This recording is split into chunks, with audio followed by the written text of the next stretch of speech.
Yo, what's going on? Spider-Verse, what's up? What's up? What's up? This is your boy Sam's in the building. We got some strong people here for our conversation tonight. Spider-Man No Way Home. Let's be really clear, real early. This is a spoiler-heavy review. A lot of us has been keeping our mouths silent in our circles and social media, not to say anything to ruin the experience, but man, it is time to talk about it because I have been chomping at the bit to talk about this movie and to hear the perspective of some of the guys here today. So we have Jesse Brick Galaxy joining us tonight. What's going on, my friend? All right. I've been holding my tongue for too long, and thank you for the invite. I know you guys do the show, and we kind of have overlapping shows. So I'm getting ready for my Hawkeye spoiler as I'm watching and participating in this one. So thank you, and Excelsior. Yes, I appreciate you coming on, man. And I'll be joining your Hawkeye spoiler later on as well.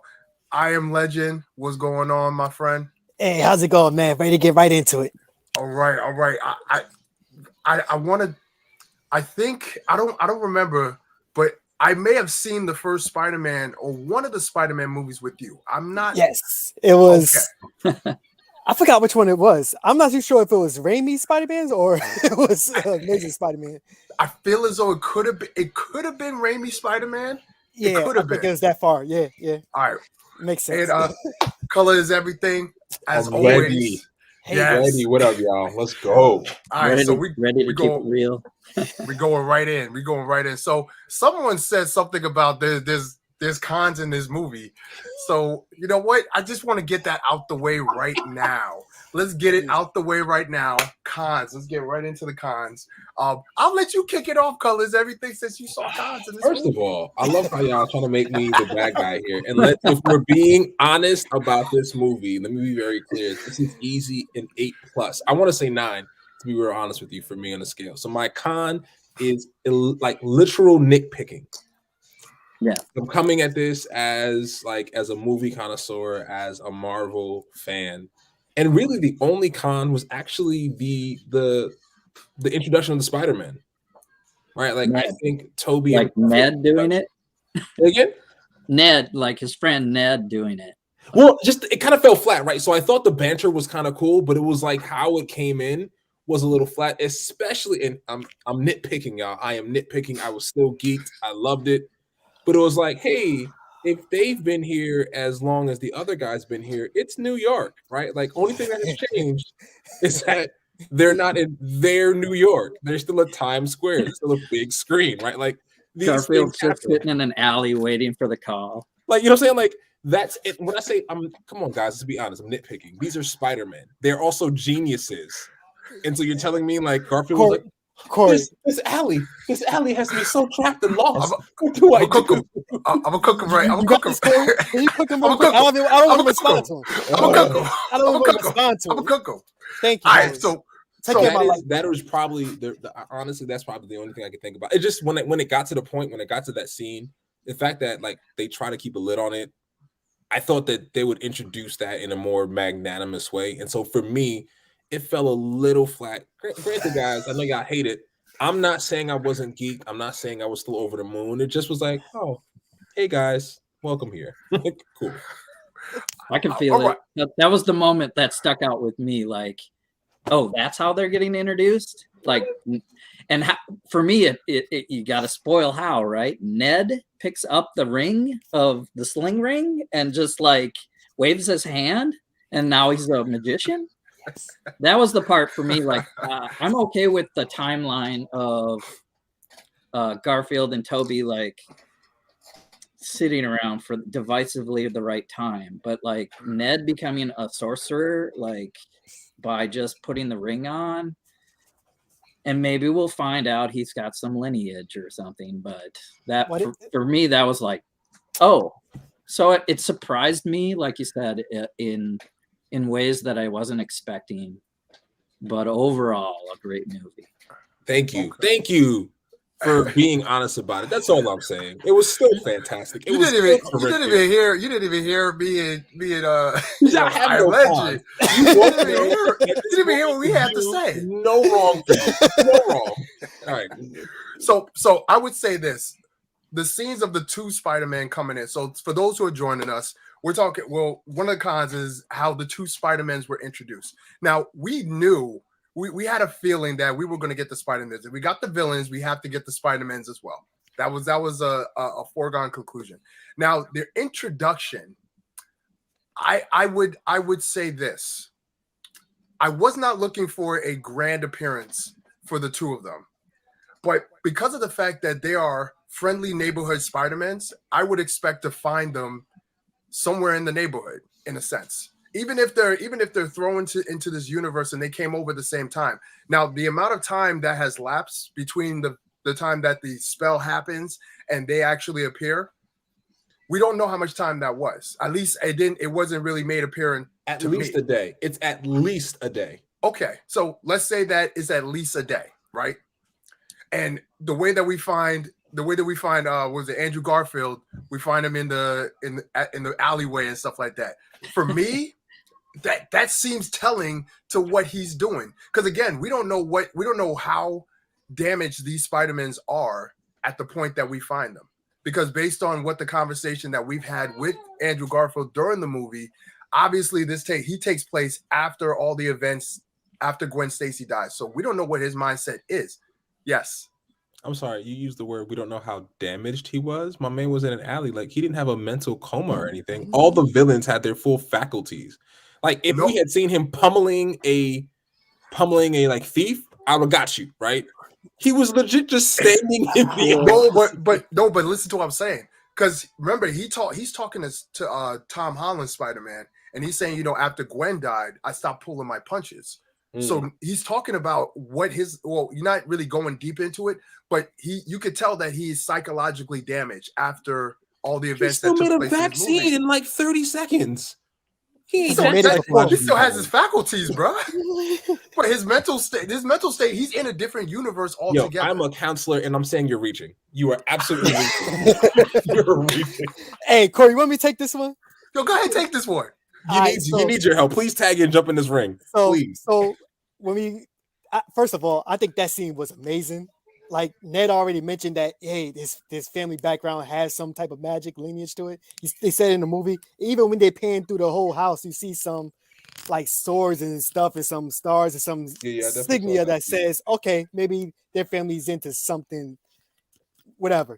But the scene where they first show Andrew, I thought that was amazing. Like you didn't see it just a silhouette. At first, I don't know why. I'm thinking that's like Tom Holland. Like, oh, here you go, right there. I did too. I'm being real honest. I thought the same thing. I was like, then when he started getting, because it was so dark, that's why you needed that scene in the alley. No lights, dark, nobody knows. Then when he gets closer and closer, you're like, wait, he's kind of tall. Like, wait, what? But that was the whole thing of his movie too. That was amazing. It looked retro. I thought maybe he pulled him from that universe. Yeah, I thought that as well. I thought that was great. And as far as what you said about them spending time in the world, well, Toby already said that he was actually looking for Spider-Man. Yeah, so that's fine. So, it's Andrew's character he's my personal. Okay, but you see him, and he didn't have no regular clothes on, so you see he's probably just web slinging around and it's in a dark alley. Like I don't understand how that could be a con. That's all I'm saying. I'm gonna let too nitpicky. I'll be very clear. The conflict was because of these were Spider-Man, because they were basically setting up this Spider-Verse. Like, I kind of, to Corey's point, I expected a little bit more in the introduction. I still liked it, right? I still laughed. But the fact that we're getting Spider-Man in New York, I thought we'd see Andrew on top of one building, right? In Times Square looking around like mind blown before he finds Ned. Maybe Toby walking the block like mind blown before. Even that could be like an extended loop, like an extended cut. Mm-hmm. But for me, just for them to be like standing wherever they were and Ned's like, hey guys, come on through. Obviously, I'm minimizing that. It was like, oh, it would have took away the surprise though. Like the whole surprise of him coming. That was you didn't like that. Was it? I say I enjoyed the scene. I'm just being honest about where was it unexpected? My ride. That was a dip in the ride for me before I went right back up. So at least for me, for me at least, when that silhouette happened and we're seeing him, I'm experiencing this around everybody. So everybody in the movie theaters we're quiet for this scene. And as he's getting closer, we see the lankiness and the tallness of him. And then when he takes off his mask, the eruption, that's the feeling that you know, I haven't experienced that in the movie theaters ever since like Infinity War and Endgame and all that stuff. So it's like just that experience alone for me, that scene, that's exactly how I wanted them to be introduced. Just coming to the screen like, all right, we're here now. Like we could get started. And even Toby coming in just like a counselor. Y'all can't be writers on my movie team. You just have them show up. Pump that. But if they're walking around in the movies and stuff like that, I feel like that's gonna take away from them. See, I didn't say walking around. Could you imagine that same thing, right? They're in the building. That's like, hey, show a Spider-Man, and you cut to a spider figure on top of Times Square. They're like, oh my gosh, what's Holland doing, right? And then he jumps through. Then you see, like, all right, we got it wrong the first time. We go through all that. But the next scene, you see Toby walking through the streets. Oh, there he is, right? And they're trying to figure it out, and then he comes through. So are you saying that we should have seen it from Andrew's perspective? Just a little, like the rest of the movie was hella dope. I'm just saying that scene for this being the Taste of the Spider-Verse, as much as I got the villains, I actually would have preferred a little bit more Spider-Man.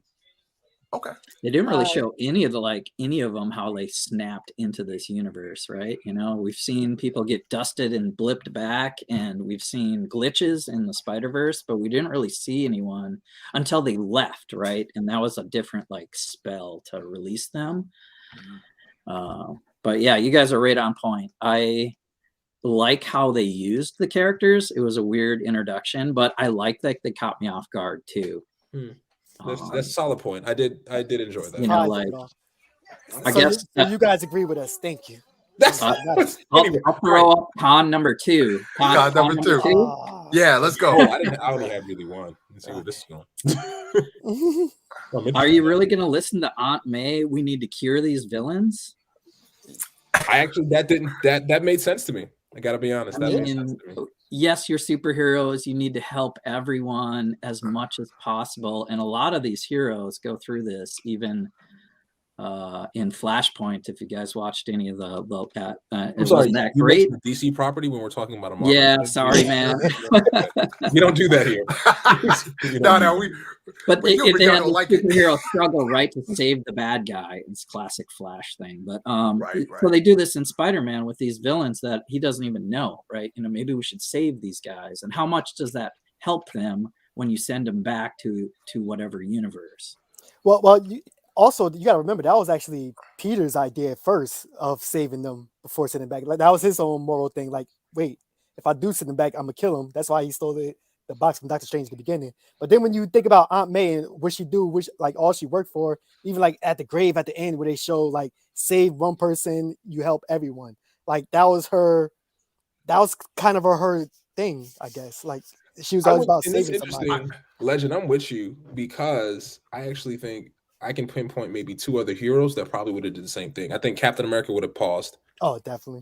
Captain America would have paused. Now, if that's why they had to fight on the Captain America shield at the end. Yeah, if it came over to the sense of like saving them or killing millions, then I think Cap would have, the soldier in him would have easily killed them. Though I think there would have been that pull. So I actually wasn't caught off guard with. Well, he made that decision with Vision, remember? Like, yo, if we get rid of Vision, he said we don't sacrifice. But Vision's a hero, not a villain. So this is where I say, for me, I think Captain America would have had the same pull, except if it really did come down to like Strange saying, "Yo, if we don't let them die, our universe is shattered." I think Rogers would have reluctantly let them go back. I don't know. Possible. To Jesse's con, with Aunt May.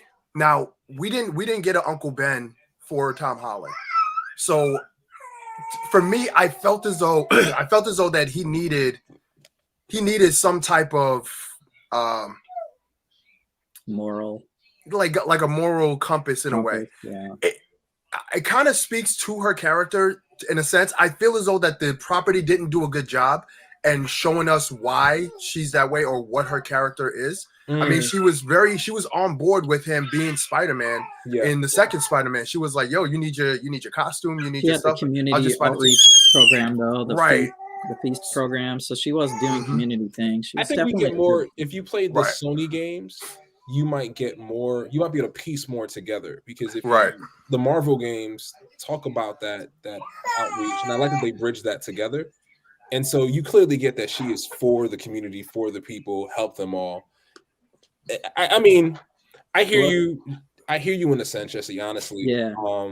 In a sense, I can. And I'd like to tie it into she had the line, right? Great power, great responsibility. What do you guys think? Was that appropriate to have Aunt May instead of Uncle Ben? Yes, because I think for that moment. I think I understand now your point because we never seen Tom Holland ever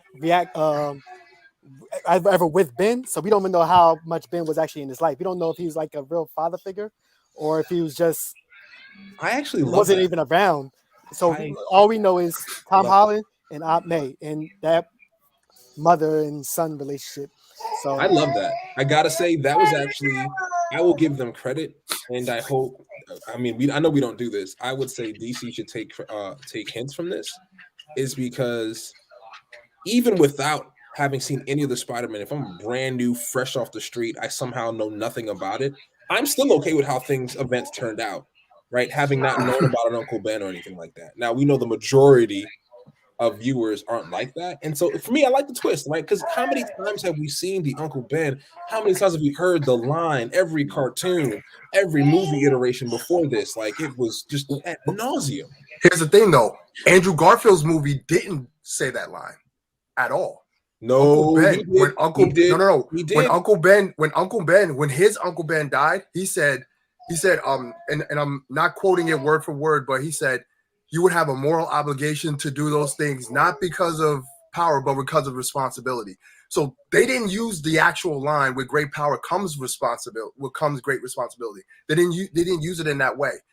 Tobey Maguire's used it in that way. Word, yeah, word for word. So I thought that was a good for that scene. If she used that in any other scene, it probably wouldn't work for me. But the way that they kind of created that scene for her to die, and then say that at the very end, for that to be his coming to hero moment in a way that, oh wow, like this is me being Spider-Man and stuff like that. It's different. Can we shift the pros? Because I'm about to make it a pro right now, because that scene, that's when you realize these three movies is an origin story. This was it took 3 movies to make an origin story of Spider-Man. That's what we got. Yo, that scene had heart, y'all. Yeah. That scene had real heart. Someone said it's tearjerker. It is. Somebody said it was cheesy. Oh, not at all. Nah, I gotta be so honest with you, Tom Holland and May in that scene, because I think sometimes what's lost in some of these scenes is like how a person dies, and I think the interaction beforehand, because I got emotionally caught off guard because of how May was beforehand, right? Like she's like, "Yeah, man, we got this," and like it had that Denzel Washington feel of like, "Yo, what you starting to not seem right," you know? And I felt it. I legit felt the weight of that scene, and Tom Holland is the one that sold it, like to me. Yeah. He really sold it. And guys, we can't even lose that sight of, to me, one of the best fight scenes I've ever seen. Oh, the entire. Hold on, Rob. Corey, can you change that to pros, please? Thank you. All right, yeah, got you. Yeah, want to leave that one in and then come around. One of the best, I'm going to say best fight scenes, but the scene leading into that, right? First, we starting to get the feel of his tingle, right? Which I can't help but laugh. I feel like he's going to pee, but that whole scene of him like feeling it out, right? And us getting it's like this other sense, dude. I don't want to cut you into that fight because God. I don't want to cut you off, but the whole tingle when he was in his astral form and you see the wavy lines coming out of his head, I was like, yo, I caught myself. I was between two strangers. I was like, let's go. I was yelling at people's faces. Let's go deeper. That was so good. Spider-Man lore that this thing is instinctual. So Doctor Strange trying to figure out why he can't fight it, and it's because it's instinctual. It's not something he thinks about. It's just that his body does it. And I was like, oh, anyway, back to this fight scene. Yeah, go ahead. I'm gonna go to my end thing, right? I didn't see this is a top 5 movie for me because I have a metric that I use. Okay. And really because Endgame, Infinity War, Winter Soldier for me are better. Here's why. Because Go you ahead. got to give me weight and power. In Winter Soldier, we got the first feel of Captain America being like Captain of freaking America. Mhm. But in this movie, we seen Spider-Man be Spider-Man. Because Spider-Man is the only person outside of, to me, Captain America, who be broken, like legit broken. Like really should not be standing up in any type of way. And somehow manages to still go on. And that entire fight scene, he fell through floors, he got pushed out of a building, he got his ribs punched in. You know what I'm saying? Like all of these things, he got blown up. And he still stands up. Like that's why when we get to the Aunt May scene, I'm like, this ain't right, man. Come on. This ain't right. But you know what? Goblin, William Dafoe, his performance was remarkable. He is shown like this is why they needed him in this movie. Because he had me fooled from the time he broke the mask. Like he had me fooled. I was like, oh man, maybe he really turned the corner. Maybe he's real good. And then when Spider-Man caught him, and then he turned, and then you see like just his facial expressions change. I'm like, oh snap. it's about to go down. And that fight scene, yeah, you're absolutely right, Rob. And that was one of the best pros is him breaking that mask, because that's the problem with Spider-Man 1 is like you got one of the best facial actors and you got him covered the whole movie. Like just seeing his scenes, his reactions, and he say he even did some of the stunts himself. Like that was amazing to me. Like the whole power bombs to the floor, I loved it all. That was amazing. That was insanity. The weight of that scene. And like if you watch anime, there's some good anime that I want to feel a punch, right? It's all how you do the camera, it's all how the move. And I think I felt every hit in that scene. That was like Daredevil hallway scene to me. Yeah. You know what that scene was to me, and I'm gonna do something we don't like to do. But Dark Knight when Batman was punching Joker, right? When Batman was punching Joker, and he was punching him with all his strength, and Joker was just laughing it off, saying like, what is it that you have that you could threaten me with? At that moment when he was punching Osborn repeatedly in the face, like he was up on his shoulder drilling him, and all he was doing was laughing at him. Like I felt at that moment, Peter Parker was like, I don't. What else can I do to this dude? Oh, just hit me. Here's what's crazy about that, and it's true in the comic books too. Even in that scene, he's still holding back. Yeah. Right. If we really think about that, it's crazy. It's like, and you don't get this often. I think there was one comic book where Spider-Man did like he hit somebody, and it was like, yeah, because I typically hold my punches back, and the person like flew. And it was the same, like now I'm thinking about it, it's like, dang, like you're hitting this guy that hard, and we're like, but it's like you're also still holding your punches. So let's can I throw another pro out there? Yeah, let's do that. Switch it up. I only have probably maybe 20 minutes or so I can start my own show. Gotcha. I got to throw it down to the obvious one out there. Seeing Charlie Cox as Matt Murdock, we knew it was coming, right? We kind of knew it was coming. They're laying the groundwork for Netflix to come back, and we knew Spider-Man's identity was revealed to be Peter Parker, and that's where exactly we picked up from. And we knew he was going to be pulled into an investigation. So lawyering up with Matt Murdock was definitely another fan favorite. Like, yeah, put your, I heard physical cheers and people were like, yes, there it is. And it was a short, albeit short, but the brick coming in and him catching that. That was love that he caught it before Peter Parker and like knew it came. Or like, how did you do that? That was a favorite moment for sure. Jay? Honestly, if you didn't watch any of the Netflix shows and you saw this blind lawyer, you said, "Oh, that looks like that could be Daredevil." That one scene with him catching that brick before Spider-Man, that sold you right on that character. Like, and I will say that to me. I'm gonna actually say that is probably my number one favorite scene in the entire movie. No, I can't. Here's why. I am a loyal Netflix Daredevil fan. I think it's the first time that we had story, we had hero, we had action. Like you had villains. Like, Kingpin scared me.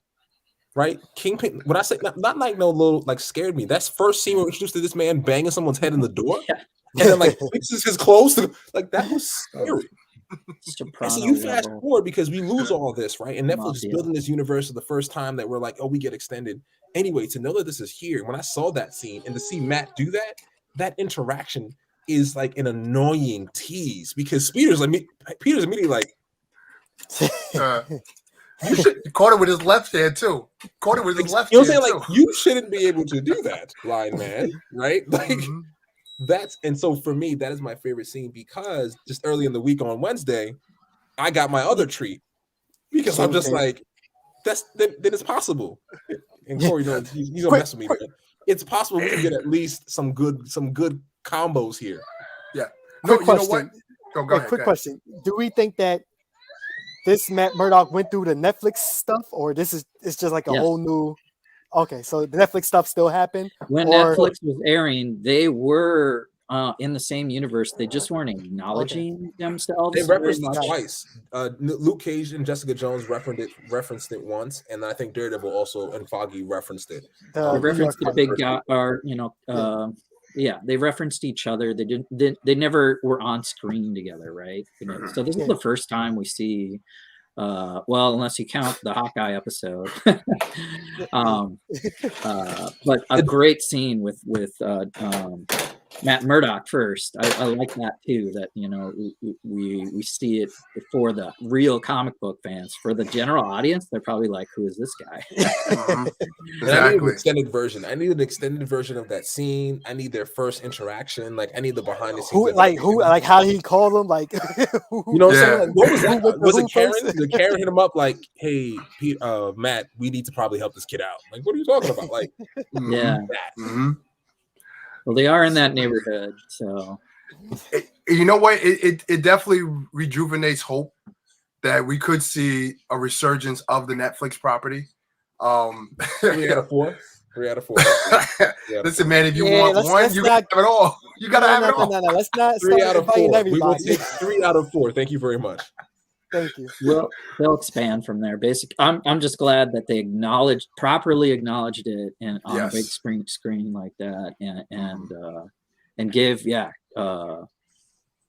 Charlie Cox his due for just doing an amazing job as that actor. So bringing him back and so that's my point. I don't know, you guys. What other favorite? Corey, throw it. Yeah, I got one. The 3 SpiderMan on screen together. So when when they first meet each other on the roof, and at this point, Tom Holland is broken. He just lost his aunt. He lost everyone who was a significant person to him are gone. Mentors, they're gone. And now he's alone. Up and they're all together. Yeah. Right. And they come together. And even then he was still like, listen, man, I'm gonna send these dudes back. You could deal with them. Like he wasn't even like excited to see the fact that there were 2 other Spider-Men here. He was that broken. He was still that broken. But what I really enjoyed is them being on the screen and them helping each other out, because you then start to see what took place after. And that's what I mentioned earlier with Andrew Garfield. What happens after Gwen Stacy is gone? What happens after with Tobey Maguire? Did him and MJ get married? He kept that very loose. And he said, we making it work. But I was hoping to see a wedding ring, but we didn't get to that. Also but that's fine. Sweatpants. I definitely wanted Spider-Verse sweatpants, Toby. You know what I'm saying? Like I really did. That's Peter Buchanan. And I love how they made Tobey Maguire old. So he is clearly an older Spider-Man. And the same thing with Andrew Garfield. He's clearly in his, his prime years or whatever, in his 30s and stuff like that. So I just really enjoyed seeing all 3 Spider-Men on screen at the same time. And at that moment, I said to myself, this movie has done something that no other movie in its history has ever done. Taking actors who played the same character, same role, and putting them all into the same movie. And I thought that was just, I was hoping that would happen. We knew it would happen. And to actually see it, I had the same feeling that I had when I watched Infinity War and I saw the snap and I saw everybody get dusted away. Like it was like, wow, they really they actually pulled it off. They actually did it, and they did it right, in my Their opinion. humor was good too, right? Yeah. Like Peter Parker or Spider-Man's always had this nice humor, and you gotta address the Toby spitting webs out of his wrist versus the other guy's web shooters. You got kind of a web shooter on here right now. Oh, that's dope. So I like there were little moments like that made it, like you said, they did somehow it came together perfectly. We have three Spider-Man from three universes helping each other out, struggling a little bit. Who's Peter? Peter or Spider-Man 1, or was it Peter? Peter 1, Peter 1, Peter 2. Yeah, I love that. And it wasn't perfect. It wasn't in the movie order, right? It was Tom Holland first. And because that was his universe, so he's taking charge. and he did it real slick. He was like, no, I'm Peter 1. Anyway, and he went right into it. I was like, little things. Like I will give the director and writers credit because this movie and this Spider-Man is great for a lot of reasons because the little things, right? Like it's the idea that Spider-Man always manages to find humor. So in this movie, the one time that he wasn't humorous, it hits you harder. Right, because in this, I like Andrew Garfield because I thought his quips were the best. Tom Holland doesn't quip, but he talks as though like a young kid who's fighting, right? So I can get it, right? It's this young, like this is amazing. But in this movie, when he stops being a child, in its essence, it's like, that's heavy. While these other two guys are talking about how, like, I got a swinger's back too, right? Like it still gets me. Like, that was crack my back. I love that. I love the banter between the three of them because they're the only three humans that could say that they've had the joy of playing this role of Spider-Man. And you know, even if some of them do their own stunts, even if they don't do their own stunts, they have that connection. And even when Andrew was sitting there talking to Toby, and Toby was like, "No, man, you're amazing." I was like, I was the masculine thing too, like not really being take a compliment. Like you don't just say you're amazing. It's hard, right? Like all that was great. Even at the very end, where they're standing together, he's like, you're in pain, huh? Yeah, incredibly. Like, so much. Like I'm like, oh, I want to see them. I see you're pro, and I raise you this because I think it was the best part of the movie, and it had nothing to do with the movie. It was the final end credit scene because of how it connected to other things. All right, so do you guys want to just jump into it? To the after credits? After credits, yeah. I love Doctor Strange. Mid credits or end credits? Wait, you doing mid credit or after? I said after credit. Yeah. That's what I said. I was very clear. Okay. Mid credit means nothing to me. Mid credit can go. Mid credit was the icing on top. Then they left the symbiote. Yes, we got to talk about the mid credit because the mid credit. Truthfully, it's not even that he left the symbiote. I don't really care about that. I'm happy, but they got Tom Hardy out of here. They got him out of the universe. They made sure, like, there's no connection between MCU and this Venom. They're two separate. Which is good because now they can do a different Venom. I was the only one that shouted in the theater time, like, "Yeah, get him out!" Or a different that was a happy moment. Give me the original black suit, please. Thank you. But now, all right, go back to the end credits. That's. I know you guys. It looks like. So, the end credit scene was more of a trailer, right? Which is once again why I'm excited about it because, and here's the thing that got me in that trailer. I was reading on it today because we saw how, as Corey always says, how Marvel sets themselves apart because What If became relevant. Oh, yeah. Right? What If became super relevant because if there's one scene inside there where we see two strangers. And I'm pretty sure the one Strange that we saw is somebody we've seen before. Was the super strong Strange Supreme. Exactly. And I'm like, standing in the area with a void in the background. Remember that? I've read his comic books. I love it all. Like, even the fact that right now he's passed away and all that. Like, Strange is super powerful. People don't get it. Like, he is ridiculously powerful. And so to know that there's someone more powerful than him, and that's going to mess with everything, right? And we're going to get this understanding of the multiverse in depth. Like, next year just became that much more exciting to me. So I would say this, just to bring it back to the movie, the part where Doctor Strange is trying to bring the universe back together. So when they opened it up, it automatically brought me to Loki.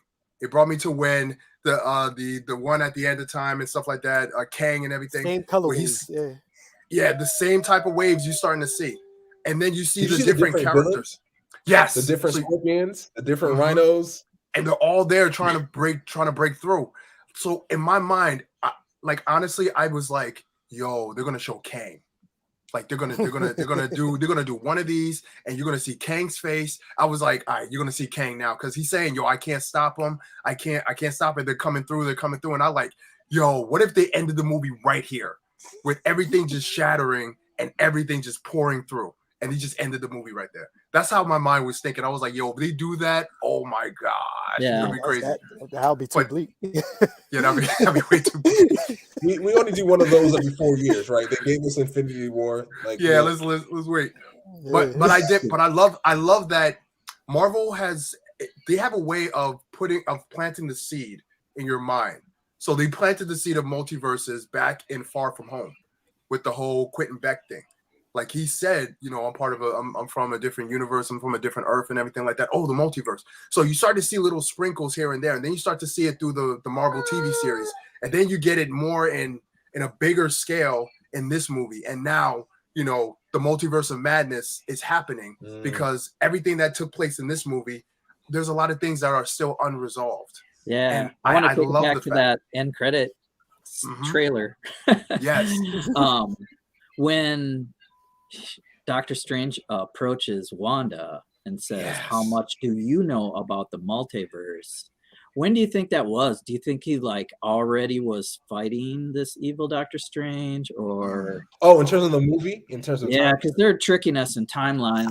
Do you think he went to her for help just because of Spider-Man multiverse stuff, or it's hard to say? I would say that's mid movie. If I know Marvel, I want to say that's not mid, but end of first quarter, or how do you do this? First act. Yeah. They don't try to show you too much. Yeah, I think it's gonna be. You don't think it happened in the beginning? The Darkhold and her own powers. She's a Nexus witch. Nexus, that means branching off. That she's the same regardless. And so I feel like inherently, she has this understanding that was exposed at the end of her show, and him being supposedly the Sorcerer Supreme and knowing all these things. I think he's going to keep that in the back of his mind. Things get out of control. He can't deal with it. Say again? He's not the Sorcerer Supreme. He's not. Wong is. Right, Wong is. He's Wong not. He out there fighting Abomination, yo. This is wild, yo. That also made that make sense. All right, so to your point, Corey, you want to keep it in the movie. I love that we finally get to see Spider-Man's brain in this movie, because when he's fighting Doctor Strange, he beat Doctor Strange not because he was talented, because Strange was whooping his backside, but because he's a smart guy. Yeah, he was like, "Oh, this is geometry." Exactly. That was like, this man just web in different directions because he knew it was all coming to a point. I agree with you on that. We get to see Spider-Man's brain, and Legend, you said it perfectly. All three movies has just been an origin movie to Spider-Man, and they picked the right kid at the right age for him to be a young kid to play this role and grow up in the role. I mean, granted, he's still in his mid-20s, but I like how. Well, I mean, it's better than Tobey Maguire was in his 30s when he did. He was in high school. Yeah. I mean, he had a baby face then, but still, man, we could grow up with this Spider-Man, and now that I think they greenlit that he's gonna be. I think he signed on for 3 more movies or something like that. But he's pausing though. I actually heard he's also going to take some time to have a family and all that. So yeah, they did mention that, right? Nobody knows who Peter is anymore. So where are they going to go with Spider-Man? I'm glad you mentioned that. I don't know if it was a pro or con, but that was hurtful for me, because I realized if Sony wanted to, they could leave now if they want to, any contract negotiations or whatever.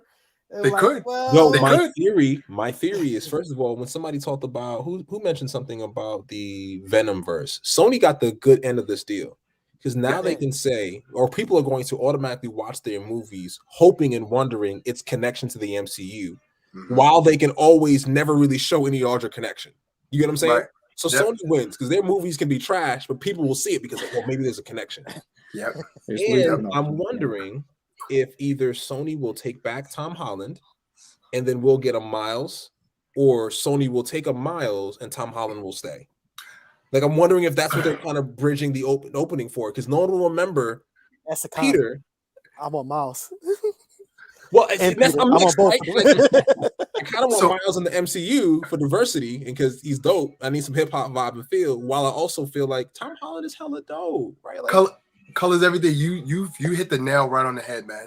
Because they mentioned it in this movie again of a Black Spider-Man when Jamie Foxx was talking to Andrew, he was like, yo, man, I thought you was black, man. You was from Queens. You had style. I thought you was black. So it's like they keep hinting towards this.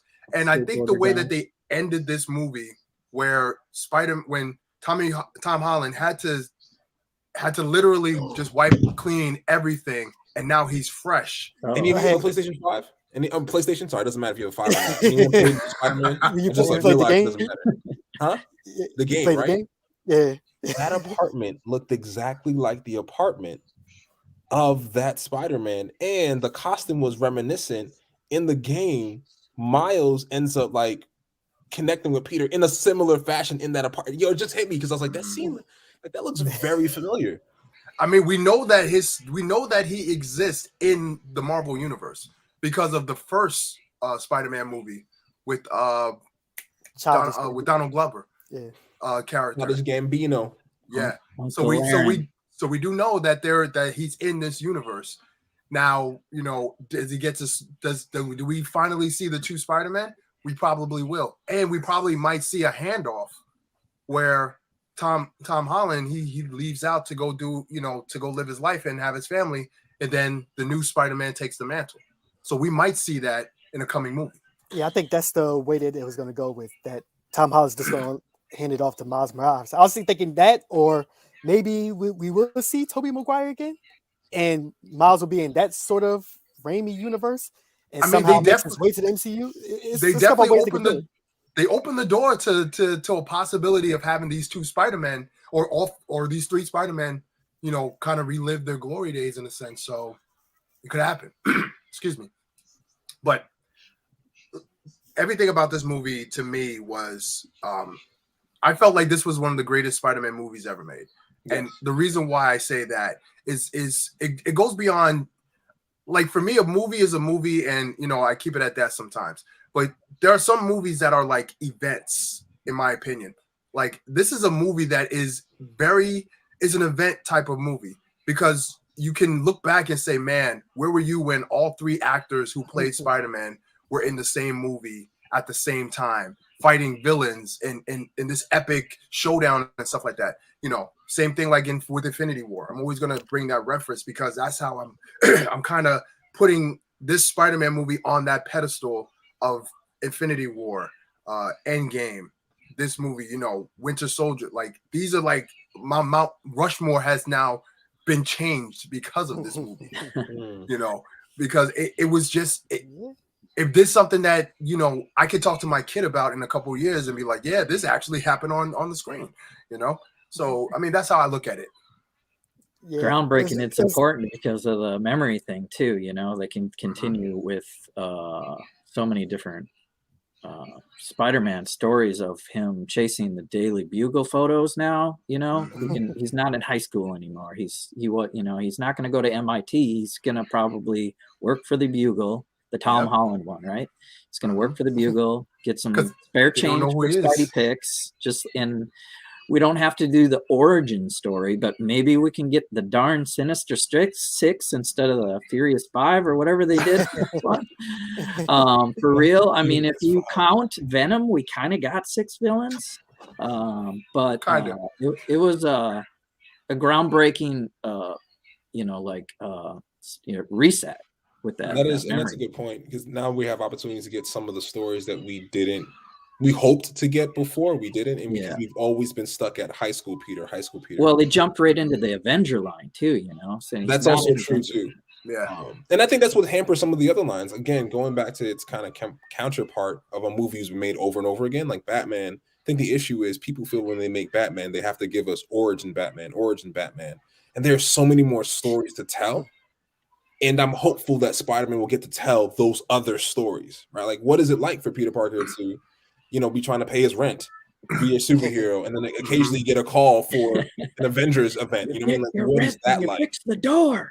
That was a great line. I think we'll see more of that, because even if you look at the past two, like Homecoming and Far From Home, like we dealt with people that we never seen on screen before, Mysterio, Vulture, like those were amazing moments to me, like especially that Mysterio fight scene, still one of my top Spider-Man fight scenes ever. It was just like so I think the way they're going now is hopefully they'll bring in Kraven. You know, we're gonna see Venom probably later, and maybe they can bring in Carnage. Probably gonna get Kingpin. Probably gonna get Kingpin too. I would prefer. I'd actually. I don't like know that. if Kingpin will go across the Spider-Man area. It'd be I think great because again, that's a different. If we get the Kingpin that we get from Daredevil, right, and you have a mix, I think it'd be the challenge of Spider-Man, because again, Kingpin is willing to do the things. If we have that same Kingpin, he's willing to do the things that like Hobgoblins want to do, right? Like I'm willing to kill your people, right? Like anyone you have a connection to, I'll put a bullet in their head, no problem. Like how does our Spider-Man deal with that? Because that's more mature, right? That's more what some of these real villains would deal with. And I think he got a taste of that for the first time. He got a taste of people who don't want to like kind of hurt him. They want to kill him. Right. Yeah. Right. I'm glad you said Legend said Kraven. That it'd be nice to get a Kraven storyline. Did you see his silhouette during the ending? Yep. Had the little spear. That's my boy, man. I can see it. I'll give you one. Because now nobody knows who Spider-Man is. So Kraven, what if we had the Mimic? What if they did more of a play thing? It's not the Mimic, the Chameleon. What if we had more of like not a fun Spider-Man, but like one that's a little different with the Chameleon, a little light, like espionage, kind of thing, because he can turn into anyone else. Like I would see that, or something with the Wild Pack, the Silver Fox in the Wild, or Black Cat. We may get a Black Cat finally. You know what? He needs a new love interest, so I can see that. Spidey friends. I can see that. Not the Spider Friends. I just want to throw this one last thing out, and then we could just do our ratings, and then we're gonna wrap up. Marvel has been very sly with their shots at DC. I don't know if you guys have noticed this, but Flash Thompson had a book called Flashpoint. Yeah, he was like, "Yo, read everything about book Flashpoint," and he made a mockery. It basically made a mockery of that wording, Flashpoint. And I saw that, I was like, "Ooh." I was like, what is Marvel doing right now? Like, he's got you didn't see that?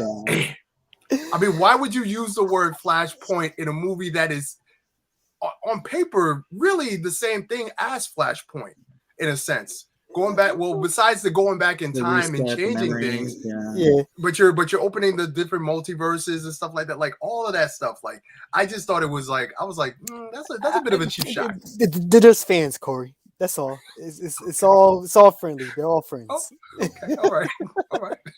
Okay. All right. So rating. Is all about ratings as far as like, this movie broke box office history for a Thursday night with 50 million, almost a billion. 50 million. I believe right now they're at 253 million. Box office right now, so they are the top. They are the third highest grossing film in history right now, or either history or in Marvel Cinematic History. I think Marvel Cinematic History. I could be wrong. I think all history.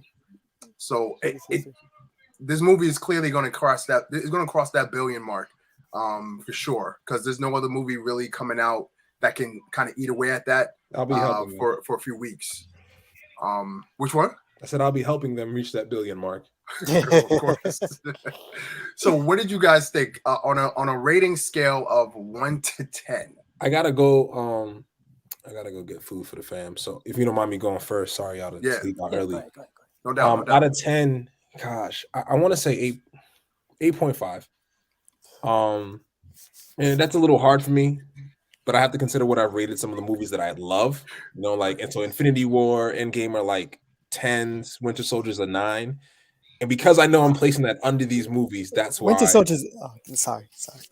Winter Soldier's a 9 for me. Like the reason I'm not giving Winter Soldier a 10 is for my own, like for other things. But one of them being Scarlett Johansson's weave, the entire movie. That definitely not. I'm sorry.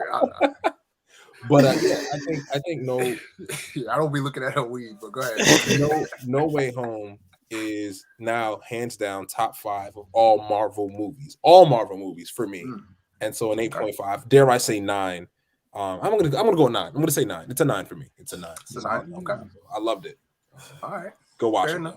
again. All right, y'all. Sorry. Colors everything, man. Appreciate Take you, brother. care. All right, Jesse. I know you gotta head out as well. So Yeah. would you like to give us your rating as well? I'll be quick about it. I got to jump to my own show. I'll say 9.5. I would say 9 out of 10. And if I'm gonna and I don't rate movies too much like this on a number scale, but I mean, it's nearly perfect, right? So it's where it felt, we discussed a couple of cons. I think, the some of the magic was a little too divisive with Ned. And if they would have done a true Sinister Six on top of the great, and they were from different dimensions, but at least, give us 6. There's a magic number there that Spider-Man always fights. So they just almost perfect. 9.5. 9.5. Awesome. Fair enough. All right, Jesse, enjoy your show. I'll be over there right after this one. All right, guys, take care. Come check me out for a Hawkeye spoiler, and we'll do more Spider-Man too. Awesome. Peace. All right, bro. Look, get them out here, Corey. I'll go next. Look, this movie's a 10. I got this as the best Spider-Man movie ever. Into the Verse is second. Spider-Man 2 is third. In the line of MCU movies, I still think Infinity War and Endgame still sets they're by themselves somewhere. They're out of this world and with me. So it's on the line of Civil War, Winter Soldier, and this one. That's my 5. Those movies are it. This was definitely a 10. Like I said, the cons, I didn't understand the cons. They had it. I didn't really see a lot of cons with this one. I was trying to be nice, to be honest, man. I don't know. Listen, man, this movie's a 10 out of 10. This movie's a 10 out of 10. I mean, I don't understand why you trying to make this thing an issue, this. Wait till I talk to Bob. 8.5. Wait till I talk to him, man. Yo, man, come on now, stop playing. Listen, man. Just like you said, how Infinity War, Endgame, they're they're somewhere out there. That's where I'm putting this movie. Just this movie in that same area. I can't even rate the movie because it's an event. It's literally, the movie literally did something that no other movie has ever done. No other comic book movie has ever done. You've never seen James Bond meet the other James Bond actors in a movie. You've never seen Batman ever meet other Batmans from different movies. You've never seen this before. And the MCU is the one comic book property, where a character in the movie is not recast, with the exception of many characters that nobody really cares about, like War Machine and stuff like that. Nobody really care about that. But main characters, they're not recast. So it was just a joy to see all that memory that I remember going to the movies, standing in line at 12 o'clock, trying to get in, trying to get good seats. Sometimes we had the nosebleeds, sometimes we had to look up. All those movies that came out when we were kids, when we were teenagers and stuff like that, where we could go to the movies and stuff.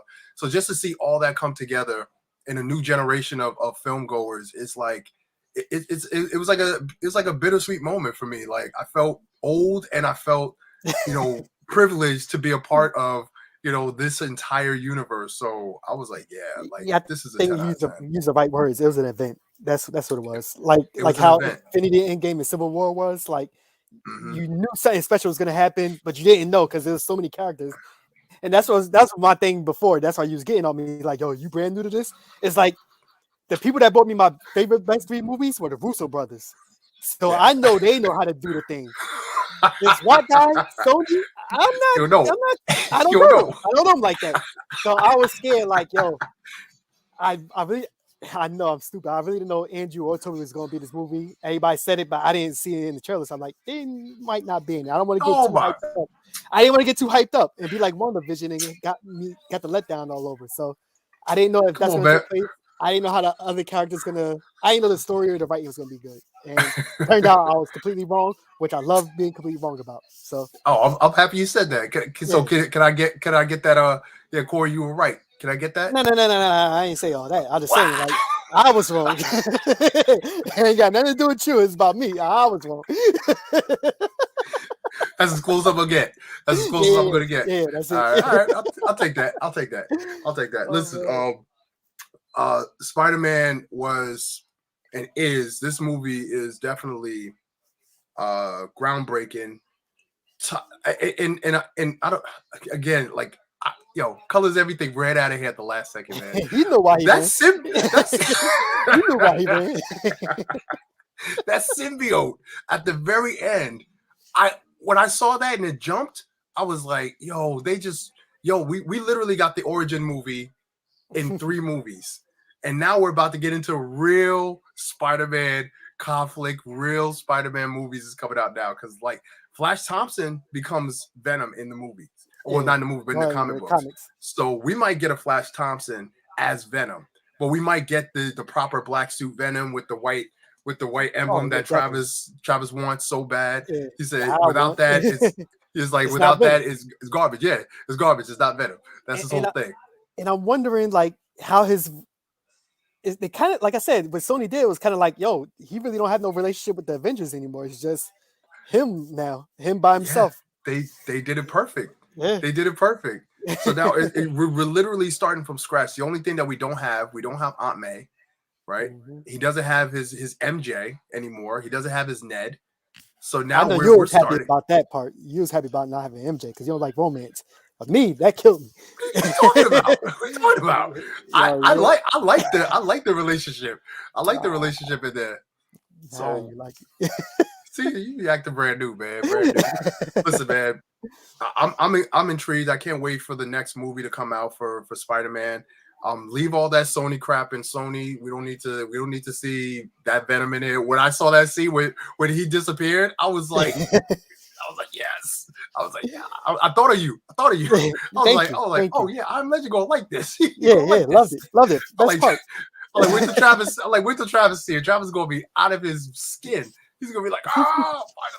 But we're gonna get a proper Venom. I think if anybody could bring Marvel comic superheroes, villains to the screen and do them justice, the MCU. I can't think of a villain or a hero that they didn't do, comic accurate or good or even like great. So it's hard for me to really go back and think of who they really did. Well, with the exception of the Mandarin, but Shang-Chi kind of fixed that, but whatever. But yeah. So yeah, man. That wasn't a Mandarin, Corey. That was somebody else. That was an actor. Yeah, man. He should have died, man. But that's another story for another day. Listen, this was a great way to end the year. I'm gonna try to get you guys on at least one more time before the year is out, so we can do like an end year discussion on movies, impact, all that. So nice. Look forward to that. Hopefully we could do that in the coming days or so. But I Am Legend, where can people find you, bro? On IG, I Am Legend. All right, this dude was at a wedding recently. All I can remember is asking you to take a picture, and you taking selfies of yourself. Come on, man, just make sure you got a picture of me. That's all. We good, man. Listen, man, you can find me on IG, SamsBragle_LLC. Thank you all for joining. Thanks for the conversation. Thank you to Colors Everything and Jesse Brick Galaxy. I'm actually going to run over to their channel now and talk about some Hawkeye and all that stuff, and continue that conversation. So, my brother, I appreciate you. Have a Merry Christmas and all that good stuff. Man. All right, we'll talk. All right, bro.